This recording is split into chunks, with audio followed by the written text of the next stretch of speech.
Allahumma salli wa sallim wa barik alaihi wa ala alihi wa ashabihi. Alhamdulillah, segala puji syukur bagi Allah Subhanahu wa taala. Kembali lagi Allah Subhanahu wa taala pertemukan kita bersama-sama di dalam majelis ini. Semoga Allah Subhanahu wa taala mencatatkan kita segenap sebagai hamba-hambanya Allah Subhanahu wa taala yang dipilih, yang dikasihi, yang dicintai, dan tentunya harapan kita bersama juga bukan hanya dipilih, dikasihi, dicintai, namun insyaallah senantiasa dituntun oleh Allah Subhanahu wa taala sebagai hamba-hambanya yang berjalan di jalan yang diridhoinya. Amin ya rabbal alamin. Alhamdulillah, alhamdulillah Allah selalu berikan kepada kita ini peluang demi peluang, waktu demi waktu, untuk kita terus menambahkan bekal kita agar kita ini berbekal sebelum tibanya ajal, agar kita ini berbekal sebelum waktunya kita diminta kembali oleh Allah Subhanahu wa taala. Kita sudah punya persiapan yang banyak. Kata Al-Habib Abdullah bin Husain bin Thahir itu di dalam bait fasal hadroh yang terakhir dari doa-doa yang kita panjatkan dari untayan doa ya Allah biha ya Allah biha ya Allah bihusnil khatimah. Di situ ada man kana danin au nasib fahuwa musibah amah. Kata beliau bilang, siapa yang waktu ajalnya dekat dan dia datang, jatahnya dia dapat, fahuwa musibah amah. Beliau bilang itu musibah yang umum. Beliau menganggap kematian musibah yang umum karena enggak satu pun dari kita bisa luput dari hal tersebut. Tugas yang kita bukan memikirkan kapan tibanya waktu kematian, tapi tugasnya kita itu adalah mempersiapkan diri. Kalau mikirin kapan kematian, kita stres, akhirnya masuk rumah sakit. Soalnya mikirin kapan meninggal. Kan dikisahkan di dalam Ihya Ulumuddin, ada orang perempuan lama gak punya anak. Lama gak punya anak, pergi ke dokter sana sini, kata Imam Ghazali, gak juga sembuh, gak juga dapat anak. Suatu ketika dia dengar ada dokter bagus, tabib ini bagus, wah ibaratnya banyak orang yang datang ke dia, penyakit-penyakitnya sembuh. Maka dua pasangan suami istri ini, sepasang suami istri ini datang kepada tabib itu konsultasi.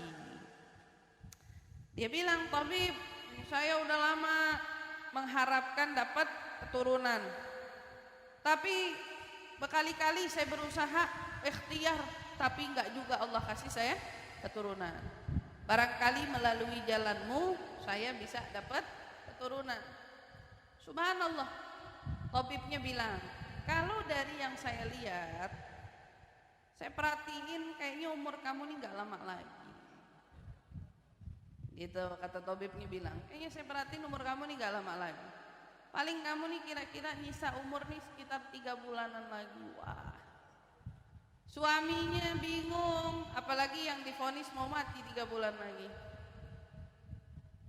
Pulang dari dokter sumpah serapah, kesel, tapi biar bagaimana juga kata orang mau meninggal, ya dia stres, dia kepikiran.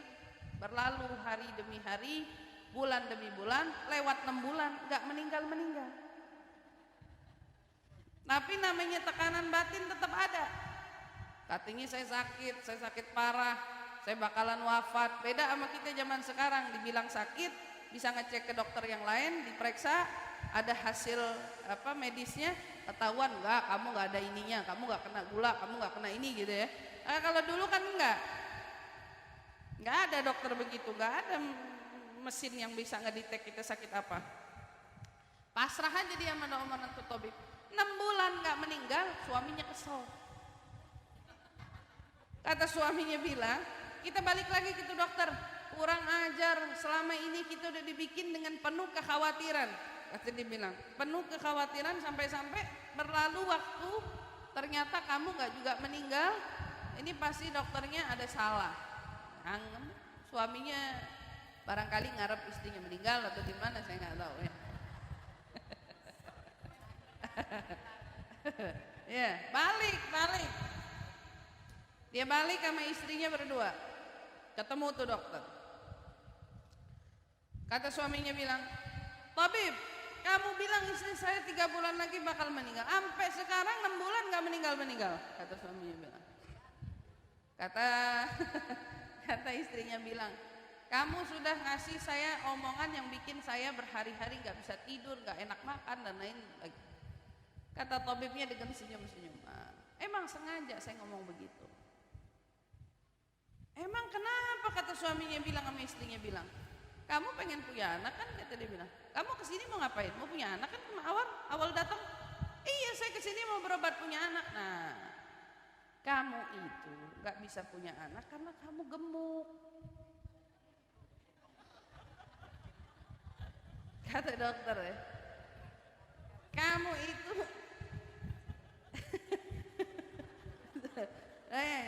kamu itu gak bisa punya anak karena kamu gemuk." Kata dokternya, "Maka kalau kamu datang ke saya pengen sembuh, gak ada cara saya ngurusin kamu kecuali saya takutin kamu kematian." Dan ternyata kata dokternya betul kan, 6 bulan kamu udah turun berapa kilo, kata dokternya bilang gitu. Gara-gara mikirin kematian turun berat badannya. Iya, berat badannya. Dokternya itu saya nggak berani nengok.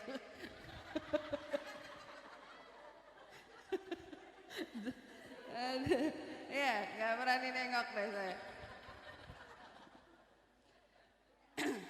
Tujuan dokter itu mau ngurusin berat badannya, tapi kata dokter nggak ada orang berat badan turun itu dibilangin nurut.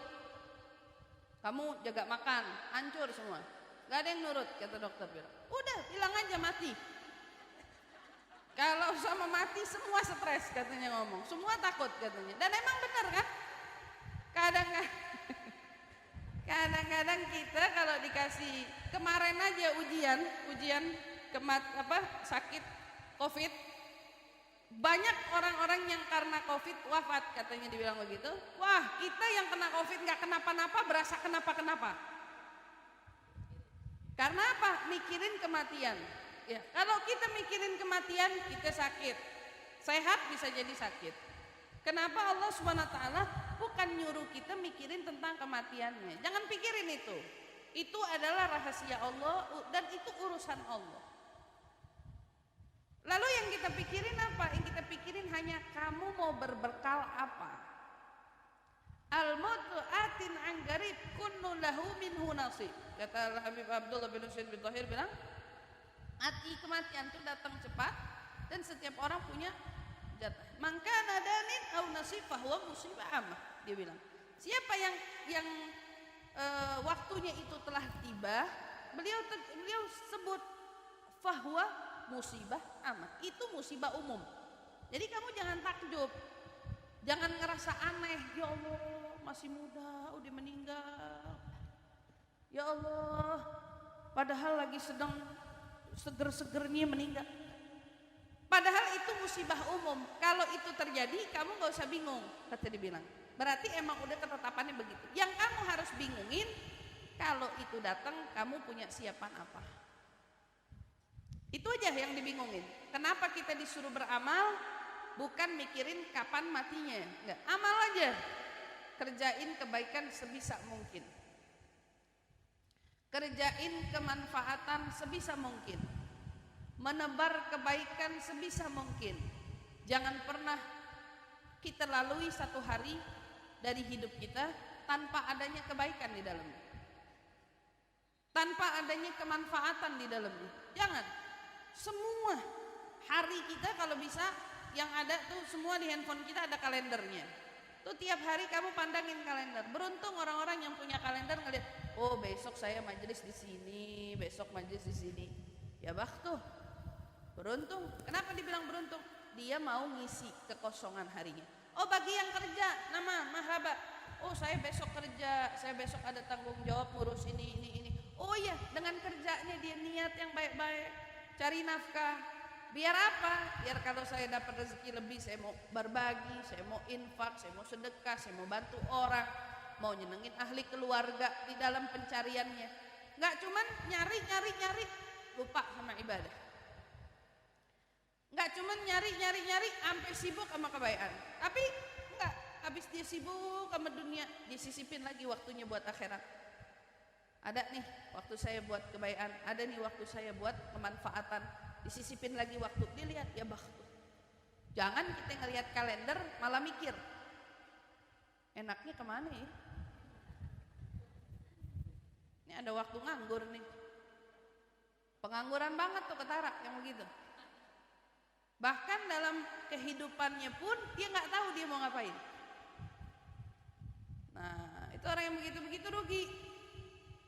Kamu yang harus mentertib bagaimana harimu, waktumu untuk kebaikan. Kamu yang atur, bukan orang. Kamu yang schedulein, bukan orang.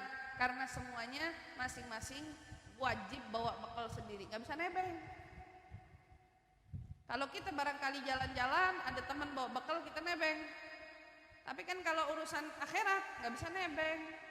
Syukur-syukur kalau di akhirat kita dapat teman-teman yang baik, insya Allah mudah-mudahan ya, semua orang-orang majelis teman-teman kita yang baik ya, syukur-syukur dia nanti bakal kasih syafaat kita. Gitu. Nih Bu, kita ketemu di majelis kan, Ibu lihat saya lihat Ibu lihat teman sebelahnya lihat. Kenapa saya suka bilang jangan nggak saling kenal. Barangkali kalau ketemu suatu ketika nanti, naudzubillah min dzalik, di akhirat dia yang kesusahan, kita yang tolong. Kalau kita yang kesusahan, kita yang ditolong. Jadi tolong menolong itu bukan cuma di dunia, di sana juga. Ini suara apa ya? Hah? Tukang, suruh berhenti. Taib, gitu. Paham ya? Kita lanjut kajian kita daripada kitab Mukasyafatul Qulub. Insyaallah mudah-mudahan Allah pelihara umur kita, sehingga kita semua diberikan umur yang panjang dalam taat, dalam sehat, di dalam afiat. Nah, itu yang paling penting. Bukan cuma minta sehat, taat, tapi afiat. Afiat itu maknanya keselamatan. Keselamatan dunia, keselamatan akhirat. Di dunia kita selamat dari segala bentuk kemudaratan. Entah itu musibah, entah itu bala, entah itu wabah. Afiat itu mencakup keseluruhan. Sehat, afiat. Afiat lebih gede maknanya daripada sehat. Sehat kita minta, taat kita minta, afiat kita juga minta. Mudah-mudahan insyaallah Allah kasih kita semua, amin ya rabbal alamin. Yuk sama-sama kita awali kajian kita dengan membaca doa taklim. Bismillahirrahmanirrahim. Nawaitu ta'allum wa ta'lim wa nafa wal intifa wal mudzakarah wa tadhkir wal ifada wal istifada wal hitha ala tamassuk bi kitabillah wa sunnati rasulillah sallallahu alaihi wasallam wa du'a ila al huda wa dilalata ala al khair ibtigha'a mardatihi wa qurbih wa thawabih wa husnul khatimah ma'al lutfi wal afiyah wa salahil aqibah bi rahmatika ya arhamar rahimin.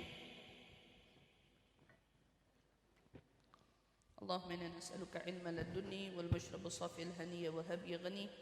Allahumma inna nas'aluka ilman ladunni wal mashrab safi al haniya wa habi ghani. Allahumma inna nas'aluka ilman ladunni wal mashrab safi al haniya wa habi ghani bi rahmatika ya arhamar rahimin. Setelah minggu lalu kita membahas tentang zakat.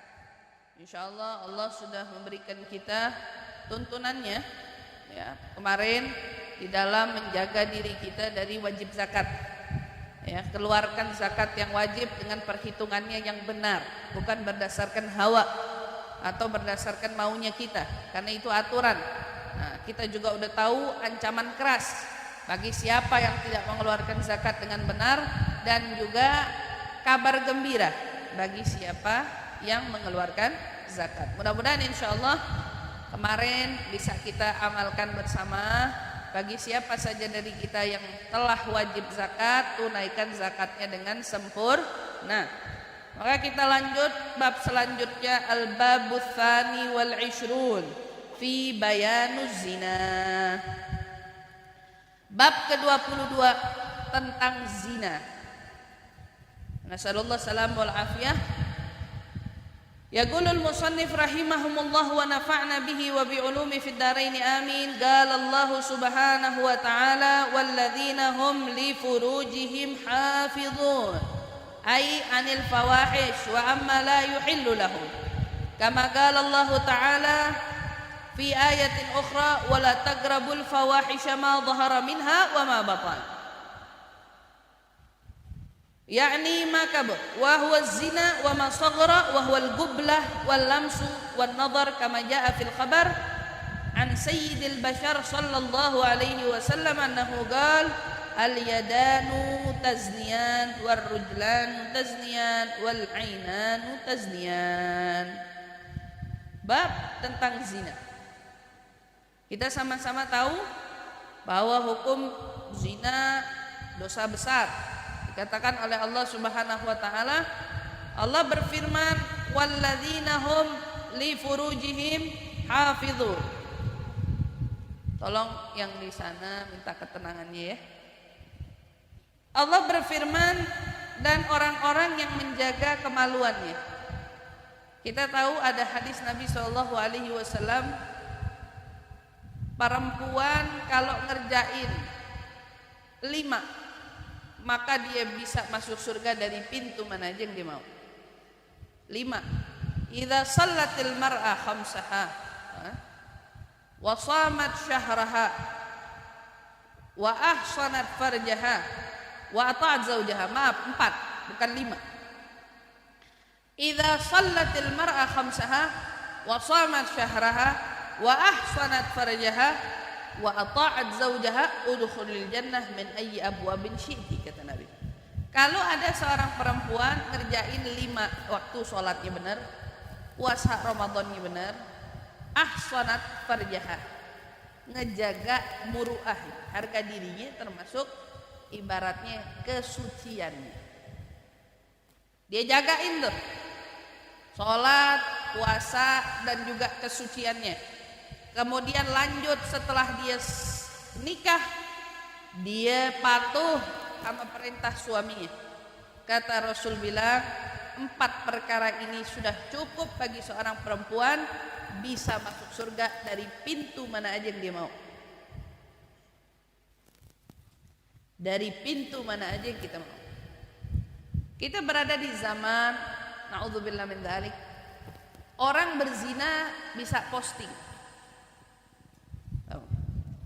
Kita berada di zaman orang yang berbuat perbuatan tidak baik, na'udzubillah, entah dia jadi wanita panggilan atau apapun itu, mereka dengan percaya dirinya posting kok di sosmed, atau itu menjadi viral di sosial media, dan mereka melakukan itu na'udzubillah dengan bangga. Makanya kan dibilang Allah gak akan buka aib seseorang sampai orang itu yang membuka aibnya sendiri. Ada orang bangga, dia tulis lagi bersama suami orang, dan dia nulis bangga, dan itu banyak, gak sedikit. Itu contoh kalau yang ibaratnya udah nikah. Ada lagi enggak? Kita juga berada di zaman na'udzubillah, bahkan sampai mau ada undang-undang bahwa itu boleh,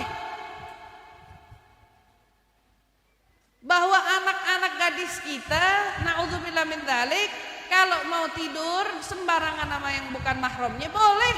Yang penting sampai dipesenin apa kalau dari pemerintah kita yang ngaco? Pakai apa itu? Alat pengaman deh. Alat pelindung deh. Tuh, dipakai aja deh tuh. Udah, masalah kelar. Itu menurut mereka. Kalau kita lihat, ini aturan gila apa enggak? Aturan ngaco apa enggak? Zaman mau berubah silahkan, tapi moral nggak pernah boleh dirubah. Zaman mau modern silahkan, harga diri nggak boleh berubah. Zaman mau berkembang pesat dengan perkembangan apapun silahkan, tapi kesucian anak-anak kita nggak boleh ternodai. Kita pernah berada di zaman perempuan nggak punya nilai. Perempuan nggak punya nilai. Perempuan berada di kaki laki-laki, diinjek-injek semaunya. Kalau ada masa dulu pembebasan satu wilayah, satu kota, itu perempuan-perempuannya ditawan, dijadikan budak semaunya dia. Kita pernah berada di dalam keadaan sebegitu parahnya dulu, sebelum Nabi kita ada. Perempuan aib, cacat, dianggap cacat, nggak bernilai, hanya cuman untuk tempat memuaskan kepuasan kaum laki-laki aja, nggak bernilai sama sekali. Datang Rasul Shallallahu Alaihi Wasallam.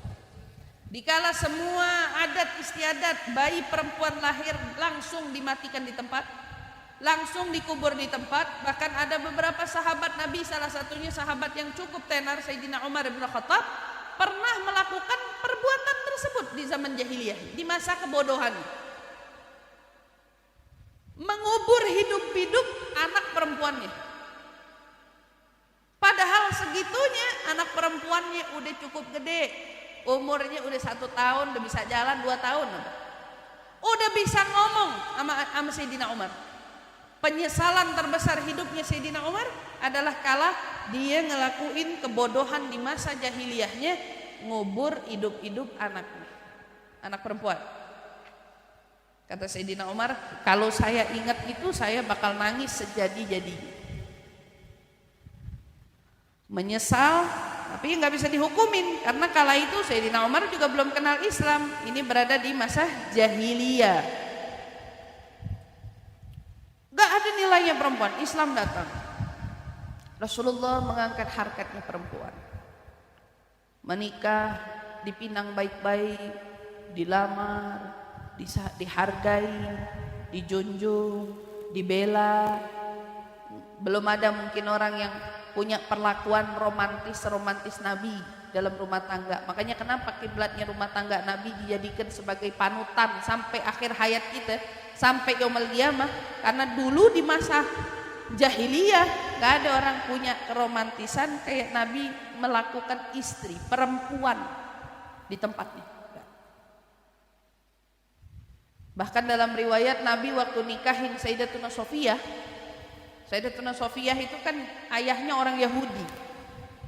Singkat cerita nikah sama Nabi, perlakuan pertama bisa dibilang di zaman Rasul itu laki-laki nunduk, narok dengkul, Nabi taruh dengkulnya di bawah buat Sayyidatuna Sofiyah naik ke ontak. Kalau ibaratnya zaman sekarang mungkin gak ada yang naik ontak kan? Ngapain bu?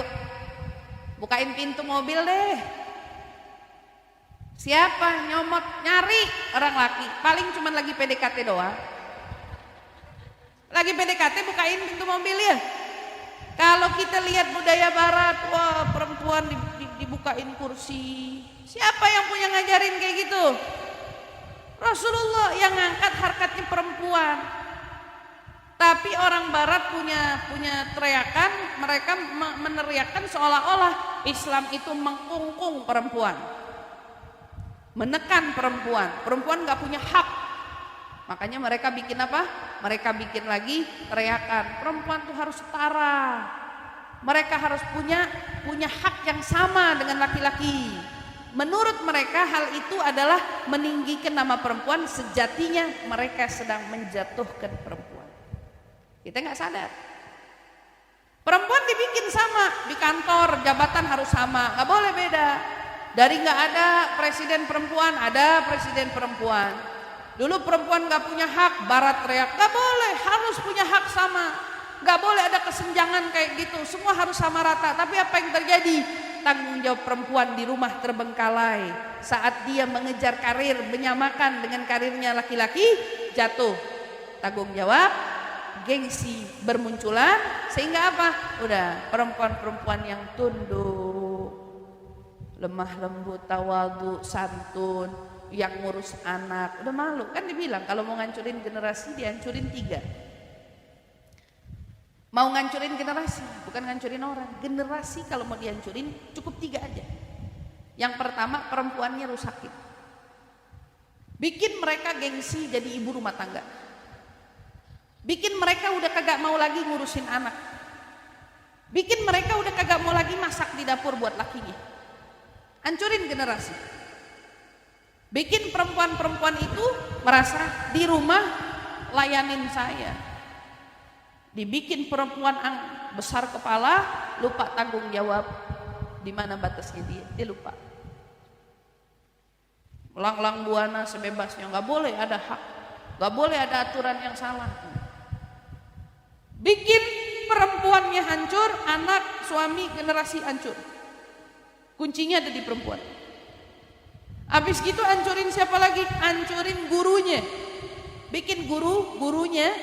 Di zaman itu guru nggak ada nilai. Kita berada di zaman ini sekarang. Anak-anak kita yang sekolah, siapa yang puji gurunya? Siapa yang senang sama gurunya? Ada nggak anak kita pulang ngabarin, aku senang banget sama bu guruku? Paling anak TK yang begitu. Anak yang udah gedean dikit, siapa yang demen sama guru? Nggak ada yang demen. Hancurin nama gurunya, guru nggak ada baiknya.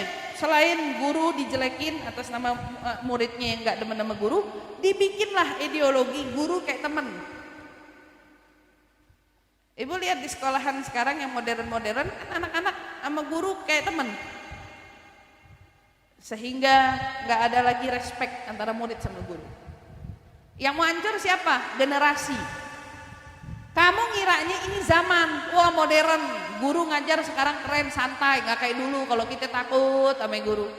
Padahal yang lagi mau digodok moralnya biar hancur. Guru nggak lagi dihormati. Habis gurunya dihancurin, hancurkan nama tokoh panutannya. Dari tokoh ulama, kiai, sepuh, jelekin nama mereka. Jatuhkan nama mereka, banting harga diri mereka. Kalau bisa bikin isu-isu buruk tentang mereka, maka generasi selanjutnya hancur. Tokoh-tokoh ulama, kiai, sepuh udah nggak lagi disegani. Bahkan dengan mudah mereka berani mencaci maki dan lain sebagainya. Dan kita berada di zaman ini sekarang. Tokoh-tokoh ulama kita yang justru harusnya kita sanjung, dicaci, dihina, dicela, disakitin dan lain sebagainya. Ini perempuan perannya penting, Bu. Begitu datang Nabi diangkat nama perempuan.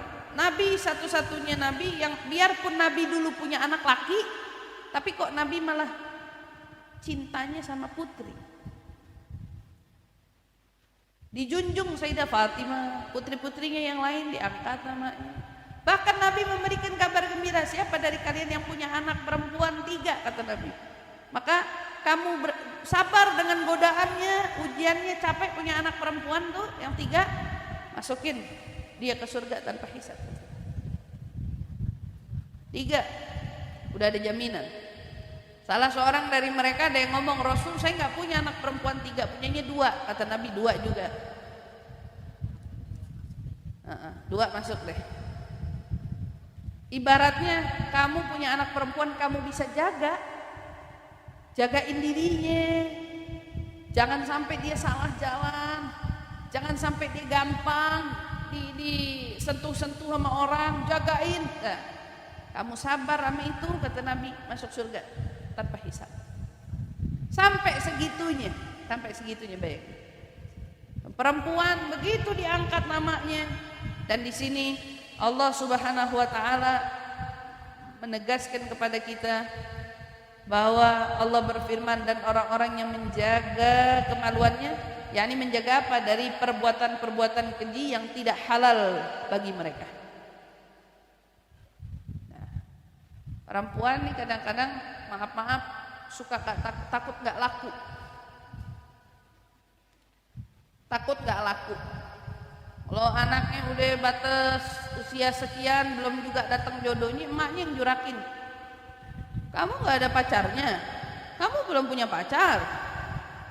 Si anak si ini mama dengar udah punya pacar, ada di zaman sekarang. Ya kalau orang-orang majelis insya Allah nggak ada.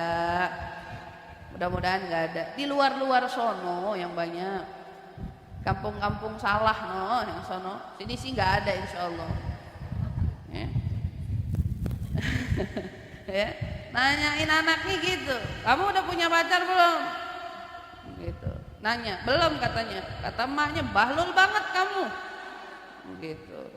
Kamu udah harusnya punya sekarang. Mau nikah umur berapa? Repot. Subhanallah, ada aja. Kita berada di zaman memang godaannya besar. Anak perempuan-perempuan kita, apalagi kita berada di zaman perempuan tingkatnya lebih banyak daripada laki-laki jumlahnya. Jadi perempuan yang berebutan lelaki kan? Nah ini bahaya. Ini bahaya. Subhanallah. Allah berfirman, "Wala taqrabul fawahisha ma dhahara minha wa ma batan." Kata Allah Subhanahu wa taala, jangan kamu mendekati perbuatan keji. Allah bilang perbuatan keji baik yang nampak atau yang tersembunyi. Jangan deketin. Maksiat luar ataupun maksiat dalam.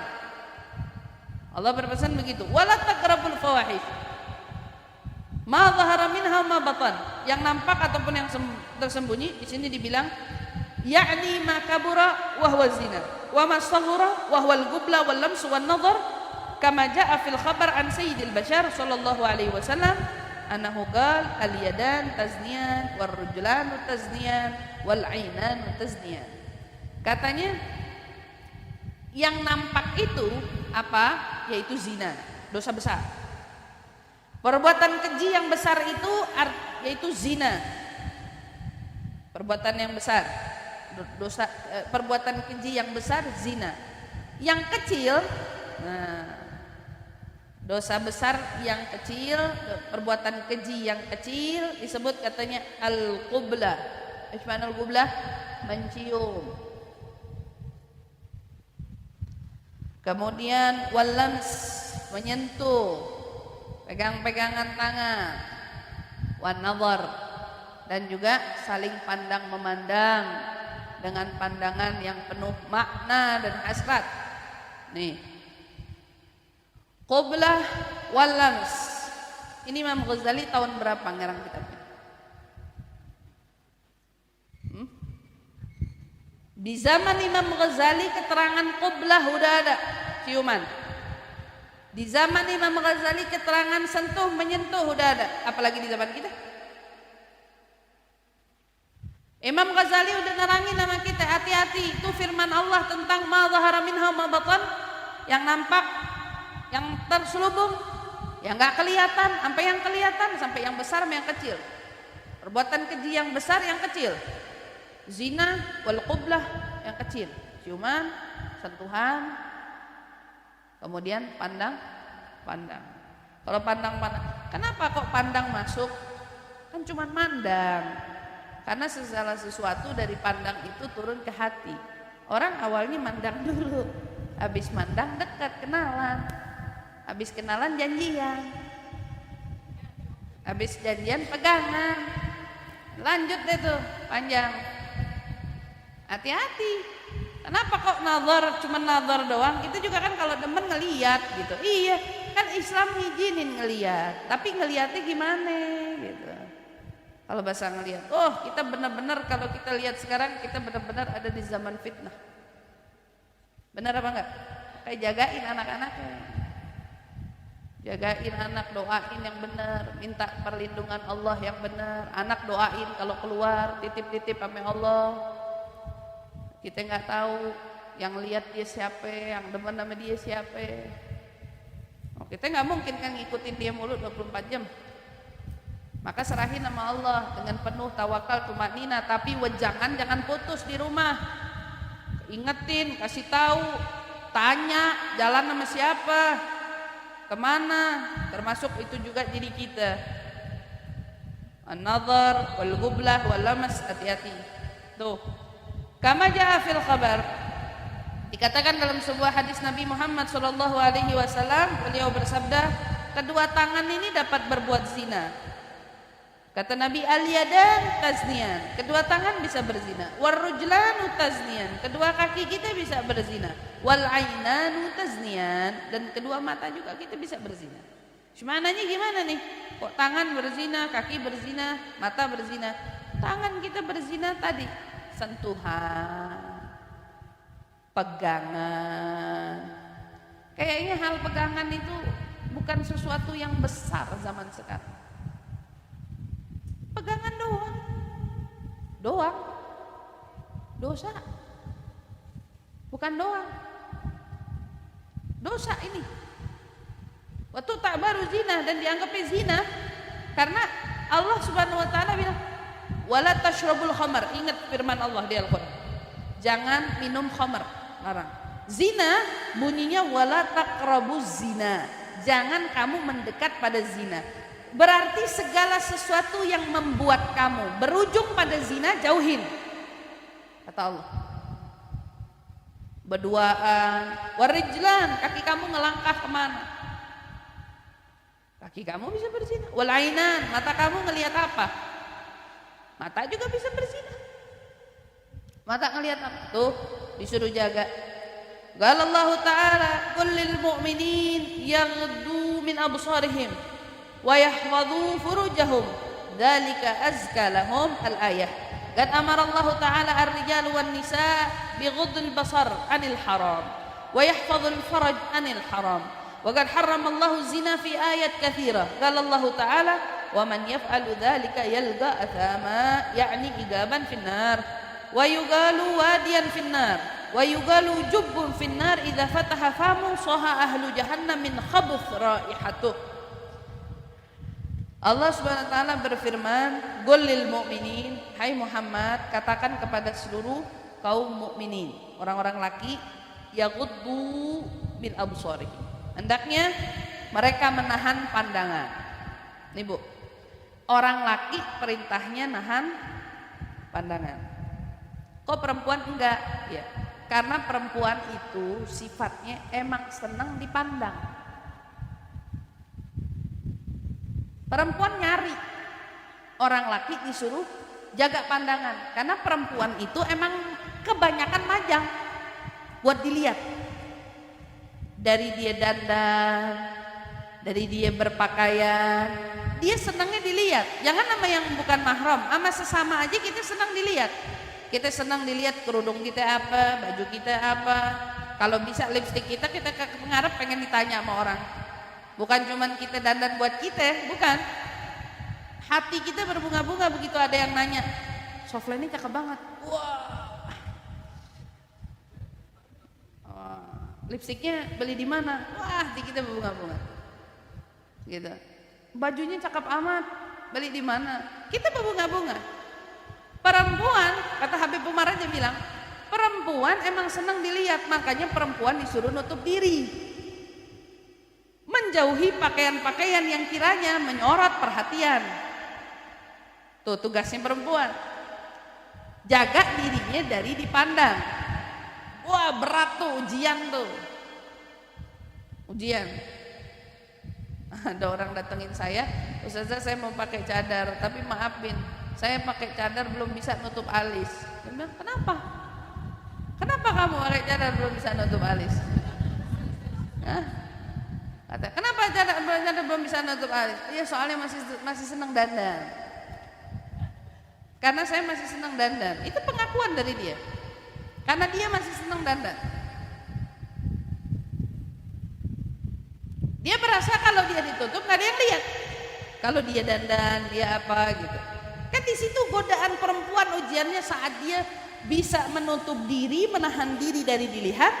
Itu poinnya perempuan. Wanita terbaik. Kata Sayyidah Fatimah kan waktu ditanya sama Rasulullah, siapa perempuan terbaik itu? Perempuan yang terbaik Allah yarahar rajul wala tara rajul. Yang enggak senang dilihat laki-laki dan juga dia enggak senang nyari-nyari melihat laki-laki. Itu perempuan terbaik, kata Sayyidah Fatimah bilang. Nah kalau orang laki emang perintahnya Gullil mu'minin, katakan segenap kepada kaum mukminin, kaum laki-laki itu yaghuddu min absarihim, tundukin pandangannya. Sebagian ulama bilang ini juga berkenaan perempuan. Mukminin mencakup.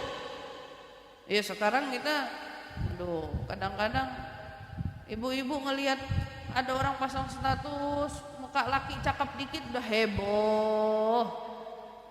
Kesian itu suaminya di sebelahnya. Sampai senang banget kalau ngelihat orang laki yang udah mukanya fitan. Kalau dibilang orang perempuan kan ada juga mukanya yang fitnah. Orang laki juga ada kan yang mukanya fitnah. Makanya kita adabnya kalau ketemu Habib ulama cakep nih.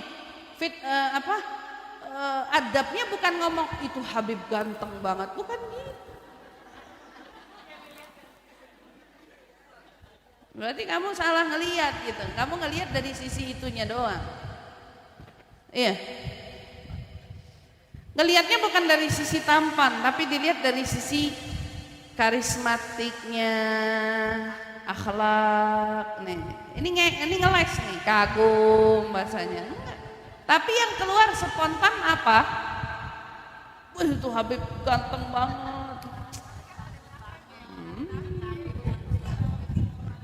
Ya, makanya sebagian ulama itu bilang adabnya kita saat ngelihat ulama dengan fisik yang cakep, bagus gitu ya, harusnya tersemat pujian kepadanya itu lafzul jalal aja. Kamu puji Allah aja, jangan puji dia. Karena perempuan punya dosa itu cuman condong hati doang. Bilang batas syahwatnya perempuan, kamu mengagumi orang dengan tampan, hadza mailul galab, itu kecondongan hati dan itu nggak boleh. Ayo, dah. Jadi kalau suaminya ngomel-ngomel ente, puji-puji orang, hatta penyanyinya di mana ente, emang nggak boleh. Masang muka cakep dengan alasan ya Allah itu orang emang cakep banget. Hanya dengan kata kamu mengagumi dia cakep, itu disebut kecondongan hati. Gitu loh. Itu disebut dengan kecondongan hati yang harus kamu jaga. Yaghuddu min absarihim. Allah bilang jaga mata kamu, pandangan kamu, menahan pandangan, dan wa yahfadhu furujahum, dan jaga kemaluan. Jagain nafsunya, jagain dirinya.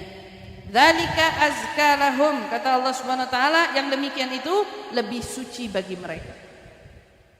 Kita jaga, kita pelihara diri kita. Jangan sampai hanya dengan kagum mengkagumi. Nah, kalau ngelihat orang alim gimana? Pujiannya gini, Bu. Saya pernah satu ketika waktu itu ziarah di Singapura sama Hubaba Nur. Hubaba nitip kitab sama saya. Saya izin baca-baca tuh kitab. Hubaba izin, iya, Hubaba baca. Pas saya buka di lembaran pertamanya kitab itu ada tulisan. Sampai sekarang saya masih ingat. Syekhun idza ra'atil uyunu jamaluhu dzukira alladhi a'tal mahaba wal jalal. Tulisannya itu. Syekh, seorang ulama, ya. Idza ra'atil uyunu jamaluhu, jika mata kita melihat tentang keindahannya, yang keluar dari kita apa? Dzukira alladhi a'tal mahaba wal jalal. Yang kita ingat yang ngasih karisma dan juga wibawa kepada ulama tersebut. Kita ingat sama Allah. Subhanallah. Bukan, aduh ganteng banget. Kamu akan tetap jaga mulut kamu. Kita bakal tetap jaga di mulut, bukan ganteng yang kita sebut. Mahadul jamal. Ingat, kenapa nggak ada di zaman Rasul perempuan yang kurang ajar untuk melihat ketampanan Rasul? Waktu ayahnya ada. Waktu ayahnya Nabi sebelum nikah dengan ibunda Aminah, ayahnya Nabi Abdullah lagi jalan, didatangin sama perempuan ahlul kitab. Perempuan ahlul kitab ngehadang ayahnya Nabi, nikahin saya. Bayangin kamu. Ayahnya Nabi dihadang, nikahin saya, kata dia bilang. Lah, katanya dibilang, saya nggak bisa nikahin kamu. Dihadang, perempuan ahlul kitab. Ngelihat tanda di wajahnya ayahnya Nabi, ada tanda yang bahwa ini akan turun dari sulbinya keturunan seorang Nabi. Ahlul kitab belum bisa baca dari mukanya. Dikejar, minta dikawinin. Kalau kamu nggak mau nikahin saya, kalau gitu tidurin saya. Sampai begitu. Dari indahnya kala itu wajah ayahnya Rasul sallallahu alaihi wasallam. Ada sesuatu yang berbeda di wajahnya. Waktu Nabi Yusuf, kita dengar kisahnya Nabi Yusuf, ketampanannya membuat orang lain kena fitnah. Dampaknya Sayyidatuna Zulaikha, ujian. Tampannya Nabi Yusuf itu ujian yang kemudian menimbulkan fitnah. Apa yang terjadi? Mirip gak Sayyidatuna Zulaikha minta di apa? Tidurin saya. Tuh perempuan. Tidurin saya. Nah, untung ketemunya Nabi.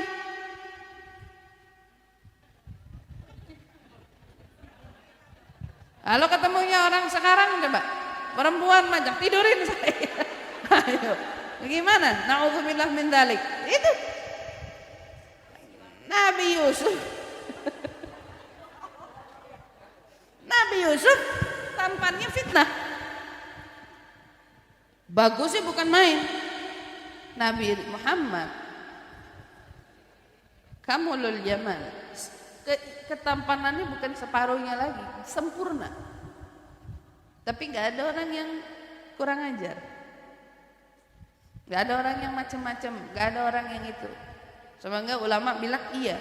Kalau Nabi Yusuf, kalau orang melihat semua mengucap mahadza basyarun innama huwa malak.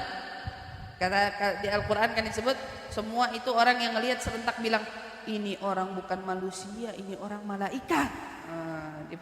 Rasulullah enggak.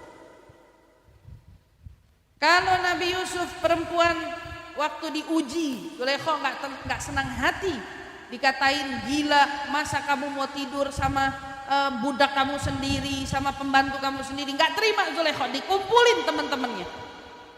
Kalau memang saya ini gila, kata Zulaikha, saya mau lihat apakah kamu gila juga kayak saya. Dikumpulin teman-temannya. Sediain buah sebelahnya, pisau. Kata Zulaikha, jangan ada yang potong buah sampai saya yang suruh. Begitu Zulaikha tahu Nabi Yusuf udah siap, sekarang ambil pisau, potong buah. Potong buah. Yusuf dipanggil, keluar Nabi Allah Yusuf. Lagi dia motong buah itu, Nabi Yusuf lewat, semuanya nggak sadar tangannya kepotong. Kaget sama tampannya Nabi Yusuf. Iya, subhanallah. Kalau di zaman Nabi, kata ulama, kalau perempuan-perempuan di zamannya Nabi Yusuf mereka nggak sengaja motong tangannya karena kagum dengan tampannya Nabi Allah Yusuf, kalau di zaman Nabi Muhammad nggak ada tangan yang kepotong, yang ada hati yang teriris-iris. Tampannya Nabi nggak bikin orang kurang ajar. Semua bungkam tapi hatinya teriris-iris. Setiap orang yang ngelihat Nabi hatinya teriris-iris. Gitu. Maka kita nggak bingung kalau dengar istri-istri Rasul itu punya cemburu. Ya wajar. Kamu suami kamu biasa aja cemburu. Ada orang ngeyel bilang masa istri Nabi cemburu. Kamu suami kamu maaf hitam pendek. Iya, hitam pendek cemburu. Ada orang ngetik macam-macam dikit ke handphonenya cemburu. Apalagi Nabi. Bayangin apalagi Nabi nggak cemburu, bohong. Kan yang nabi-nabi, istri-istrinya kan bukan nabi. Jadi kita mahamin sesuatu hati dipotong-potong. hatinya mereka semua terpotong-potong, tapi nggak ada satu dari mereka yang berani sampai ngeluarin kata-kata, "Wah, ganteng banget, aduh nggak kuat, keren banget, aduh nggak ada yang begitu." Nah kita nih kita belajar. Jadi kalau ada Habib bagus mukanya, jangan samain kayak kamu ngelihat artis. Bedain, kamu harus mandangnya dari sisi ta'adduban, hormat. Kagumnya itu hormat gitu, bukannya memuji dengan muluk, wah aduh ganteng banget, aduh saya jadi istri keberapa aja juga nggak apa-apa. Orang-orang gitu ya, lihat, jangan ngomong gitu, ta'adduban.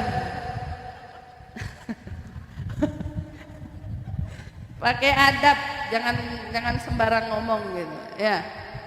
Wah kata ini mata dijaga.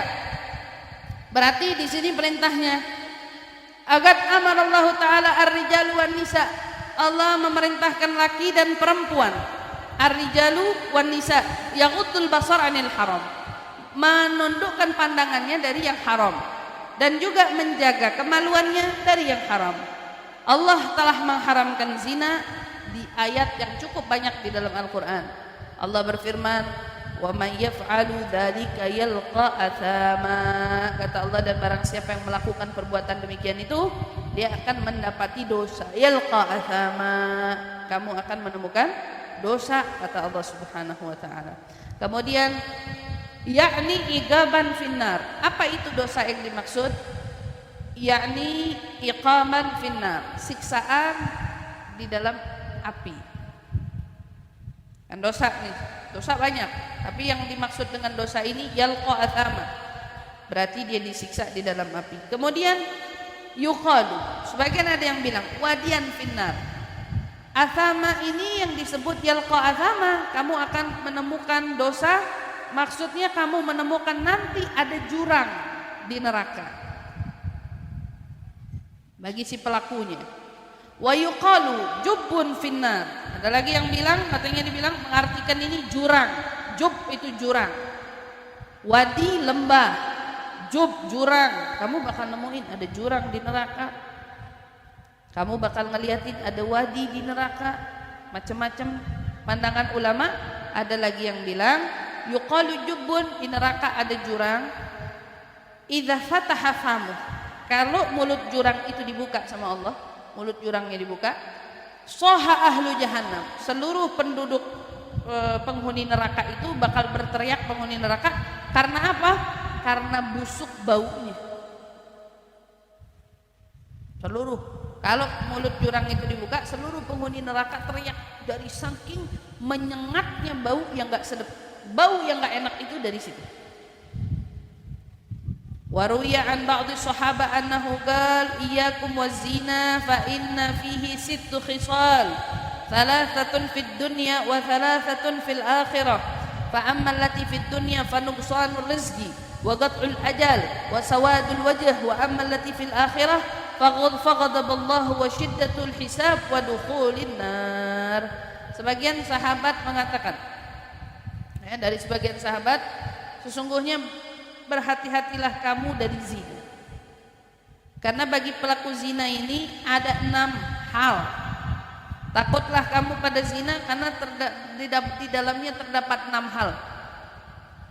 Pertama, 3 di dunia, 3 di akhirat.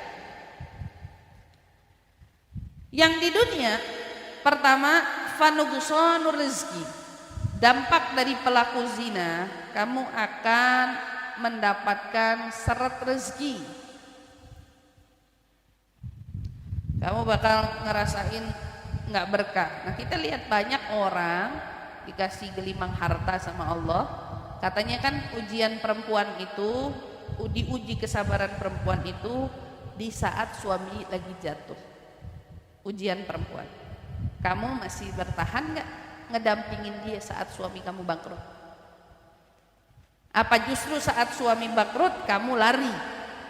Berarti kalau ada perempuan kayak gitu nggak lolos ujian. Ujian perempuan kalau suami bangkrut. Suami kapan ujiannya? Ujiannya kala dia berjaya.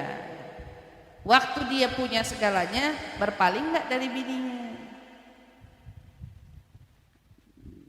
Dia kasih duitnya ke orang lain nggak? Dia kasih hartanya bagi-bagi ke yang lain nggak? Apa tahu-tahu dia khilaf, dia nikah lagi dan seterusnya. Dan begitu, godaan laki waktu punya duit, godaan perempuan waktu laki nggak punya duit. Banyak para kaum lelaki matanya gelap kala dia punya duit. Wah, main perempuan ke sana sini. Akhirnya apa? Bangkrut, rugi, habis hartanya, nggak tersisa gara-gara dampak main perempuan. Nah itu banyak tuh yang kayak gitu. Kalau kita lihat dari yang ada di sekitar, dari kalangan kita, negeri kita, orang udah buta gara-gara punya harta, dibutakan dengan wanita. Gelap dia udah matanya. Perempuan. Pertama, rezeki seret. Wagatul ajal, umur makin pendek. Ketiga, wasawadul wajah, mukanya nggak enak dilihat, gelap. Mukanya nggak enak dilihat. Kalau tiga yang di akhirat, apa yang dia dapat?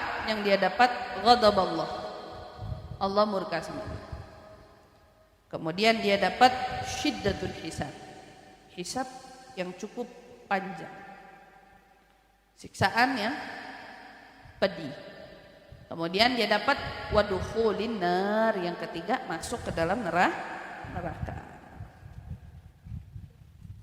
Nasallallahu salama wal afiyah. Murka Allah, mendapat siksa yang pedih, kemudian masuk ke dalam neraka. Nasallallahu salama wal afiyah. Wa ruwiya anna Musa alaihi salatu wassalam qala ya rabbi ma liman zina, qala Allah ta'ala albasahu dar'an minan nar law wada'a ala jabal shahig li asbah rimadan wa warada anna imra'atun fajira ahabbu ila iblis min alfi fajir wa fil masabih qala Rasulullah sallallahu alaihi wasallam idza zana al-'abdu kharaja minhu al-iman wa kana fawqa ra'sihi kadhillah fa idza kharaja min dhalikal amal raja'a ilaihi al-iman. Wa fi kitabil ighna kana Nabi sallallahu alaihi wasallam ma min dhanbin a'zamu 'inda Allah min nutfah yadha'uha ar-rajul fi rahim man la tuhillu lah. Diriwayatkan dari Nabi Allah Musa alaihi salatu wassalam, Allah Subhanahu wa taala dikisahkan dari sesungguhnya Nabi Musa alaihi salatu wassalam pernah berkata, ya Rabb, kata Nabi Musa bilang, apa yang tersedia, yang kau siapkan bagi orang-orang yang melakukan zina? Nabi Musa pernah nanya sama Allah Subhanahu wa taala. Maka Allah bilang, albasahu dir'an minan nar, akan kupakaikan dia rompi dari api neraka. Pakaiin rompi. Yang mana kalau rompi itu ditaruh di atas gunung, gunungnya bakal jadi debu. Law wada'a 'ala jabal syahid li asbah rimana. Kalau seandainya itu rompi ditaruh di atas gunung, tuh gunung bakal ngelebur jadi debu saking panas. Subhanallah. Dan di dalam dikatakan wa warada anna imra'atun fajir. Dikisahkan dalam riwayat, sebuah riwayat, satu perempuan fajirah, perempuan enggak benar, lebih dicintai iblis daripada iblis ketemu 1000 laki-laki enggak benar. Satu perempuan enggak benar lebih dicintai iblis daripada iblis ngedapetin 1000 laki-laki gak benar. 1 banding 1000. Bayangin, perempuan satu aja gak benar, 1000 laki gak benar, gak ada urusan nih kata iblis. Yang penting dia nih, yang penting dia gak benar. Karena emang targetnya iblis perempuan. Karena kalau udah perempuan udah gampang semuanya. Perempuan, maaf, satu perempuan bisa ditidurin berapa laki-laki? Kalau dia pelaku zina, dia tukang jual diri. Na'udzubillah min dzalik. Ibaratnya gitu. Satu aja kata Iblis, saya perlu satu. Dia satu lebih saya cintain daripada 1000 laki-laki nggak benar. Bandingnya 1000 laki nggak benar sama ketemu satu perempuan nggak benar, lebih parah perempuan satu nggak benar daripada 1000 laki-laki nggak benar. Subhanallah. Dalam riwayat Nabi SAW beliau bersabda, "Iza zana al-'abdu kharaja minhul iman." Kata Nabi SAW, ya, ketika seorang hamba berzina, maka keluarlah iman darinya. Imannya melayang di atas kepala. Berarti waktu dia berzina itu nggak ada iman. Waktu dia ngelakuin maksiat tuh dia nggak pakai iman. Imannya melayang di atas kepala. Kharaja minhul iman. Imannya keluar. Wa kana fawqa ra'sihi kadhillah. Imannya kayak awan aja di atas kepalanya dia. Iman keluar dari tubuhnya. Fa idza kharaja min dzalikal amal raja'a ilaihi iman. Kalau dia udah kelar ngelakuin kesalahannya tuh, ngelakuin dosanya, imannya baru masuk lagi ke badannya.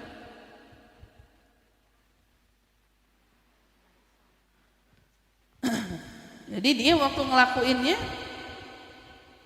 nggak punya iman. Sama kan dalam hadis yang lain Nabi juga ngasih perumpamaan, kalau ada seorang mukmin yang sarik, yang maling, kata Nabi SAW, maka perumpamaannya dia yang maling itu lagi ngelepas baju imannya. Ada setiap dari kita yang lagi ngelakuin kemaksiatan, hakikatnya ngelakuinnya itu nggak ada iman. Karena kalau ada iman nggak mungkin, ibaratnya gitu. Kemudian dalam kitab Iqna, Nabi SAW bersabda, "Ma min dzambin a'zamu indallah." Tidak ada dosa yang lebih besar di sisi Allah daripada setetes mani yang diletakkan oleh seorang laki-laki di dalam sebuah rahim perempuan yang tidak halal baginya. Gak ada dosa yang lebih besar dari itu. Ma min dzambin a'zamu indallah.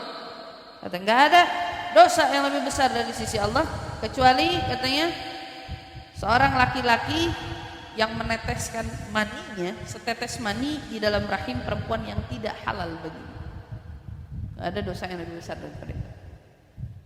Jagain anak-anaknya, Bu. Ya. Oh, kita nemu di zaman yang anak-anak hamil di luar nikah. Ya. Semua dari apa? Dari kebebasan mereka bergaul, kebebasan mereka berteman tanpa batas dengan yang bukan mahram. Diizinin nginep kemana, jalan bareng-bareng dari pihak sekolah. Padahal belum tentu dari pihak sekolah aja ibu perlu kritis. Apalagi kalau jalannya cuma sama teman-teman sekolah nginep. Jauh lebih harus kritis. Kemana? Sama siapa? Di mana? Jangan mudah memberi izin hal-hal yang seperti itu, karena itu kerugian yang kita nggak bisa balikin lagi. Mau balikinnya lagi gimana? Ya, jagain, pelihara mereka, harta-harta kita yang lebih berharga daripada harta yang kita cari selama ini. Jadi jagain mereka dari pertemanannya, pergaulannya, dari yang tidak Allah Subhanahu Wa Taala cintai dan Allah ridhoi. Kemudian disebut, ya, kemudian dikatakan wal liwat asyaddu minaz zina.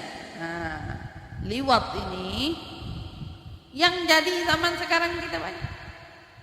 Laki-laki. Begitupun sebaliknya. Kita berada di zaman laki kayak perempuan, banyak apa kagak? Dia dandan dengan cakepnya, dengan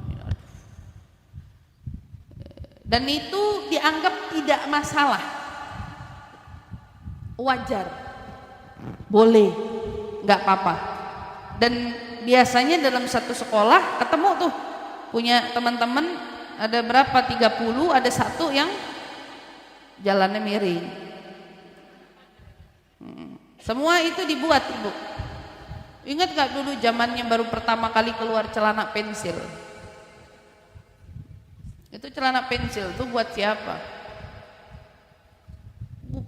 Bukan buat perempuan, buat orang laki. orang laki yang disuguhin tuh celana pensil. Rocker keren, gaul. Padahal bagaimana ceritanya orang laki pakai celana ketat itu? Dan sekarang mereka nyaman. Bahkan orang laki kalau yang maaf badannya pada rajin fitness, kalau nggak diketatin bajunya ngapain fitness gitu bilang.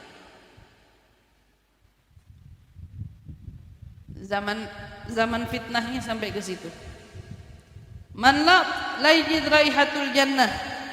Mereka itu gak akan nyium wanginya surga, yang mana sesungguhnya wanginya itu bisa dicium 500 tahun perjalanan. Wa hukiya anna Abdullah bin Umar kana jalisan ala babi darih fara'a ghulaman jamilan fadakhala alaihi Abdullah hariban wa ughliqa babu falamma maqitha as-sa'a qala hal dhahabat hadzal fitnah am la faqalu dhahabat fakharaja minad dar faqila lahu ya Abdullah ma fa'ala hadza fi nafsik asami'tu fihi syai'an min Rasulillah sallallahu alaihi wasallam qala an-nadharu ilaihi haram wal kalam ma'ahu haram wa mujalasatuhum haram. Dikisahkan anna Abdullah bin Umar pernah satu ketika duduk di depan pintu rumahnya. Tiba-tiba dia ngelihat ada seorang pemuda cakep bukan main. Dia lagi duduk di depan pintu rumahnya, ada orang laki lewat cakep bukan main. Nah, tuh. Bukan ganteng lagi, cakep. Laki cakep banyak nggak? Sekarang cakep. Ya. Aduh, orang laki yang ke salon aja banyak sekarang, waxing orang laki sekarang, apalagi pakai krem muka orang laki sekarang. Makanya bukan ganteng, cakep. Ya, bukan jamil. Fadakhala alaihi Abdullah hariban. Begitu dia ngelihat tuh orang dari jauh, Abdullah bin Umar loncat dari rumahnya, lari masuk, dibanting pintu, dikunci. Dia lari, dikunci. Padahal belum tentu tuh orang mau nyamperin dia. Dimasuk ke dalam rumah, dikunci. Begitu dia duduk berapa lama, dia nanya sama orang sekitar, hal dhahabat hadzal fitnah amla, ini fitnah udah pergi apa belum? Tuh, bilang itu disebut fitnah. Ini fitnah udah pergi atau belum? Fagalu dhahabat, udah pergi. Fakharaja minan nar, baru dia keluar dari rumah. Faqila lahu, orang-orang nanya, ya Abdullah, kenapa kamu begini? Apa kamu pernah dengar sesuatu dari Rasul sallallahu alaihi wasallam tentang kalau kamu ngelihat orang begini model? Diapain? Asami'tu syai'an fihi min Rasulillah, gala, dia jawab, an-nadharu ilaihi haram. Ngelihat dia aja enggak boleh. Ngelihat dia haram. Wal kalam ma'ahu haram. Katanya Abdullah bin Umar, ngobrol sama dia haram. Wa mujalasatuhum haram. Kumpul bareng, duduk, ngikik sama dia enggak boleh. Kita berada di zaman hal itu lumrah. Malah diumpak dan diberi tempat seolah itu asik. Adhan ya, marhaban bikan adhan bersurat ya, marhaban.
Subhanallah.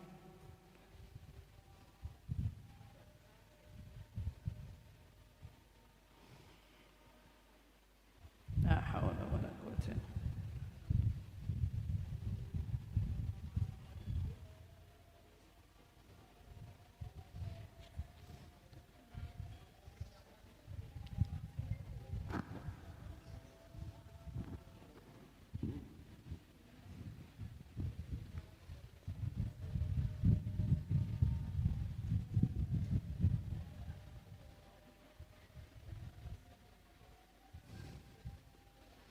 Allahu akbar, Allahu akbar.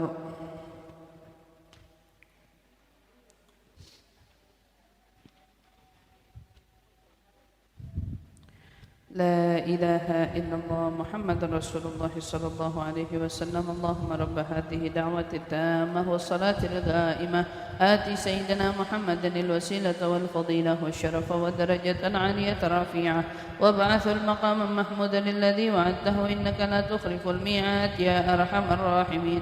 رب اغفر لي ولوالدي، رب اغفر لي ولوالدي، رب اغفر لي ولوالدي، رب اغفر لي ولوالدي، رب اغفر لي ولوالدي وارحمهما كما ربيانا صغيرا.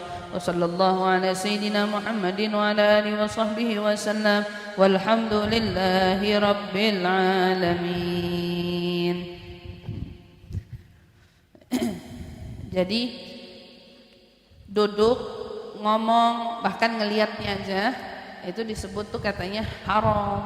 Makanya kita lihat deh orang tua kita dulu. Orang tua kita dulu maaf kalau ketemu bencong ngamuk, marah, sampai ada dari mereka yang nimpuk, ditimpuk, pergi, saking aibnya.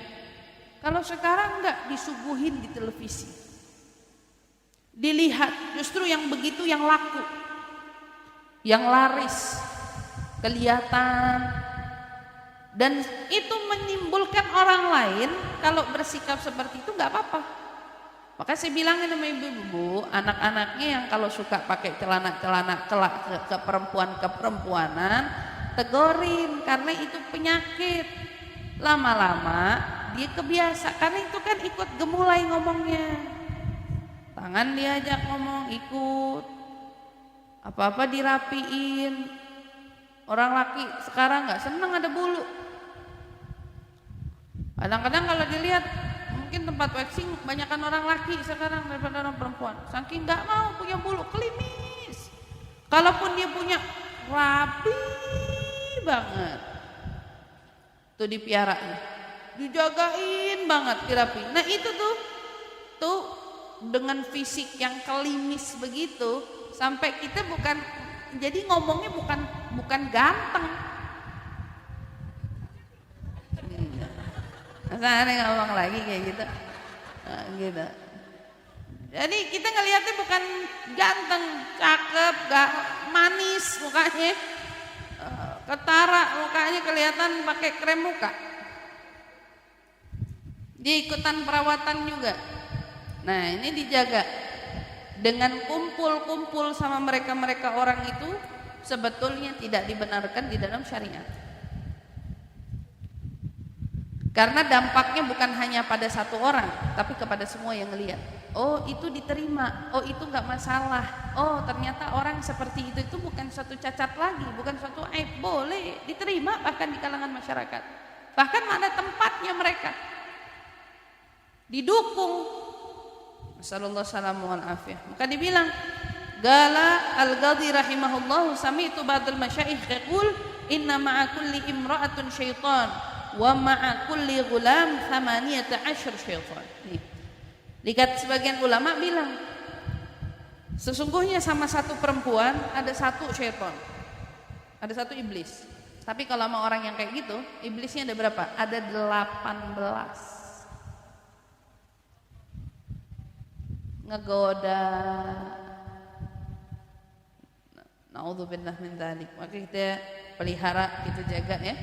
Insyaallah mudah-mudahan Allah selalu melindungi kita, anak-anak keturunan kita semua dari pergaulan-pergaulan yang salah, dari sikap ataupun tindakan yang salah.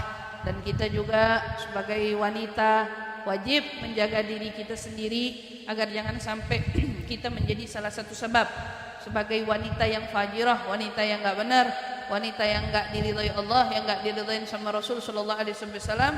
Pelihara kita, jaga diri kita semua, melindungi kita semua. Ada batasan kepada siapa kita boleh berdekatan, kepada siapa kita harus menjaga diri.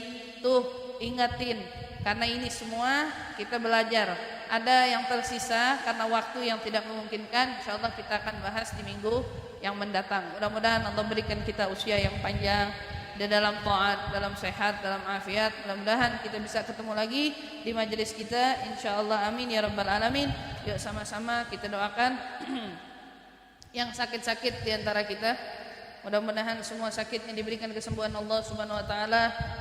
Terkhusus pertama untuk Bapak Haji Muhammad Nasir, kemudian Azizah binti Haji Abdul Aziz, kemudian Mulyadi bin Haji Salimah, kemudian Hilmiyatul Inayah binti Bapak Suryadi, dan semua di antara kita yang sakit, ya Rabb, mudah-mudahan Allah angkat penyakit kita, Allah berikan kesembuhan untuk kita dengan kesembuhan yang sempurna.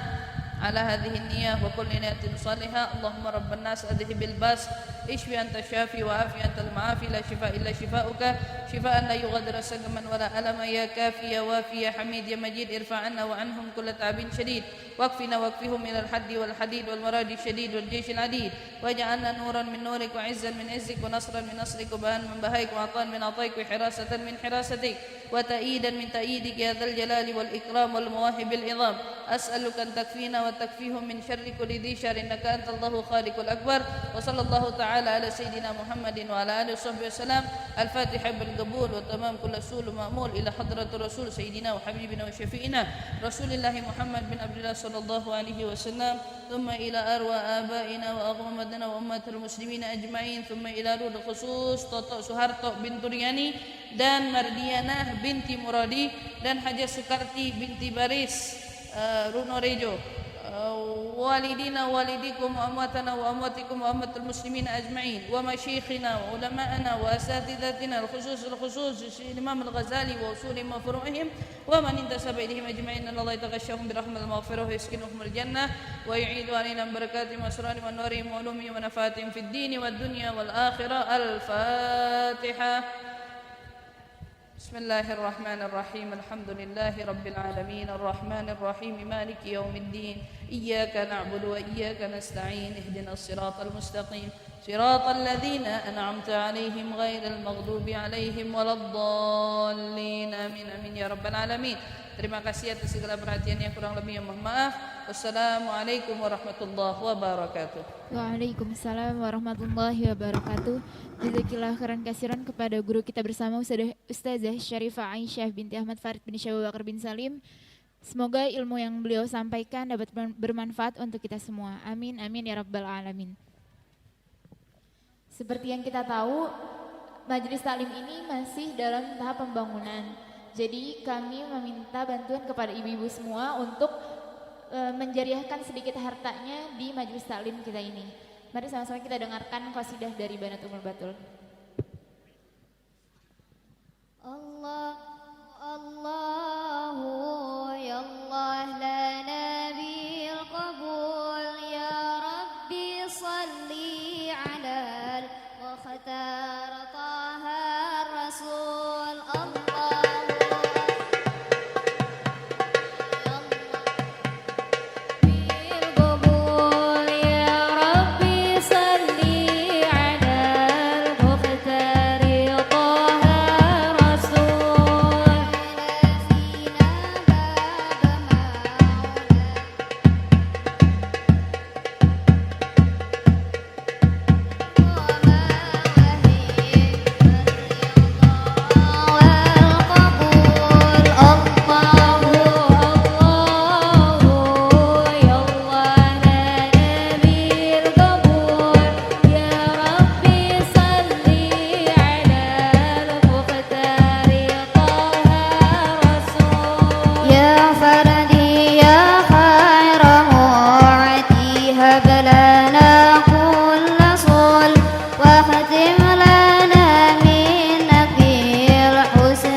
وأننا أسرفنا على لظى أشرفنا فتب علينا توبة تغسل كل حوبة واستر لنا العورات وآمن الروعات واغفر لوالدينا ربي ومولودينا والأهل والإخوان وسائر الخلان وكل ذي محبة أو جيران أو صحبة والمسلمين أجمع آمين يا ربي أسمع فضلا وجودا منا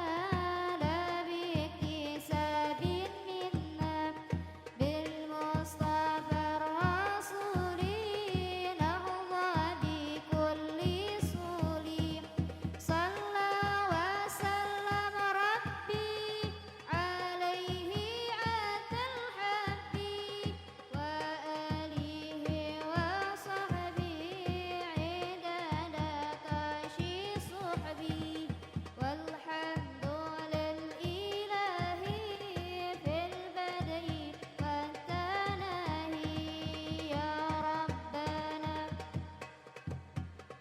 بأننا وأننا أسرفنا على لظى أشرفنا سبحانك اللهم وبحمدك أشهد أن لا إله إلا أنت أستغفرك وأتوب إليك سبحانك اللهم وبحمدك أشهد أن لا إله إلا أنت أستغفرك وأتوب إليك سبحانك اللهم وبحمدك أشهد أن لا إله إلا أنت أستغفرك وأتوب إليك